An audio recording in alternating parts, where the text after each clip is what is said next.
গরমকালে নানান রকম সবজি আর সঙ্গে জল বড়া দিয়ে এই পাতলা ঝোলটি লাঞ্চের প্রথম পাতে কিন্তু ভীষণ তৃপ্তিদায়ক। আর সবজির পুষ্টিগুণও কিন্তু বজায় থাকে, যেহেতু তেলের মধ্যে এই সবজিগুলোকে একেবারেই ভাজা হয় না এই রেসিপিতে। নমস্কার বন্ধুরা, জয়শ্রীর পাকঘরে সবাইকে স্বাগত। গ্যাসের ওপরে একখানা কড়াই বসিয়ে এর মধ্যে আমি দিয়ে দিলাম 2 থেকে 3 কাপ পরিমাণে জল, মানে যতখানি সবজি নিয়েছেন সেই অনুযায়ী দিতে হবে। এরপরে এই জলের মধ্যে দিয়ে দিলাম লবণ। সবজিতে যতখানি লবণ লাগবে সবটুকু লবণই এই সময় দিয়ে দিতে হবে। দিয়ে দিচ্ছি 1 চামচ পরিমাণে কাঁচা লঙ্কা বাটা।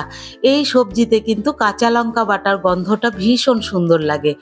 আর একেবারে সামান্য পরিমাণে একটুখানি হলুদ না দিলেই নয়, সেই জন্য সামান্য একটুখানি হলুদ দিয়ে এবারে নেড়ে চেড়ে জলটাকে ফুটতে দেব।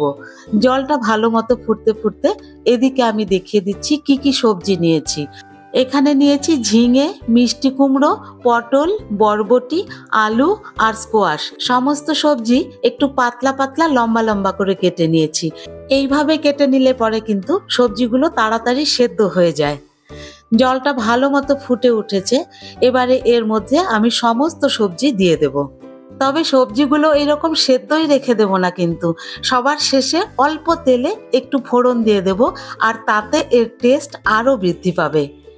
সব সবজি দিয়ে নিয়ে একবার নেড়ে চেড়ে ভালো করে মিশিয়ে নিয়ে ঢাকা দিয়ে সবজিগুলোকে ভালো করে সেদ্ধ করে নেব। প্রথম অবস্থায় সবজিটাকে 80% মতো সেদ্ধ করে নেব, মোটামুটি 6 থেকে 7 মিনিট। আর এদিকে আমি ডালটা রেডি করে নিচ্ছি। 2 মুঠো মটর ডাল 2 ঘন্টা আগে ভিজিয়ে রেখেছিলাম। ডালটাকে মিক্সিতে দিয়ে জল ছাড়াই এটাকে একটা পেস্ট বানিয়ে নেব। দিয়ে দিলাম 2 খানা কাঁচা লঙ্কা, বেশ একটা শুকনো শুকনো রকম এই রকম একখানা পেস্ট তৈরি করে নেব। গ্রাইন্ডিং জার ধোয়া সামান্য একটুখানি জল, 1 চিমটে লবণ আর একটু হলুদ দিয়ে এই ডাল বাটাটাকে ভালো করে ফেটিয়ে নেব। ভালো করে ফেটিয়ে নিলে পরে বড়াগুলো বেশ নরম নরম হবে।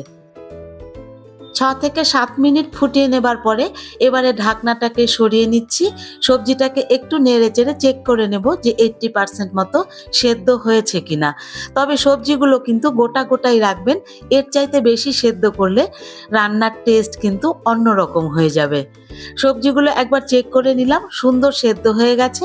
এবারে এর মধ্যে যে ডাল বাটাটা করে রেখেছিলাম তার থেকে ছোট্ট ছোট্ট বড়ার আকারে এই ঝোলের ওপরে দিয়ে দেব।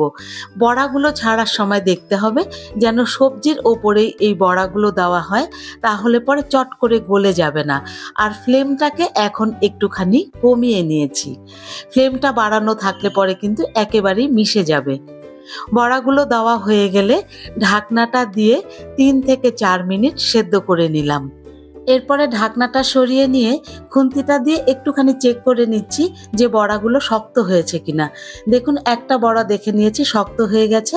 এবারে নেড়ে চেড়ে এই ঝোলের সাথে ভালো করে মিশিয়ে নিয়ে আর একটুখানি সেদ্ধ করে নিচ্ছি। ভালো করে নেড়ে চেড়ে আরও মিনিট 2 মতো ঝোলটাকে ফুটতে দিলাম।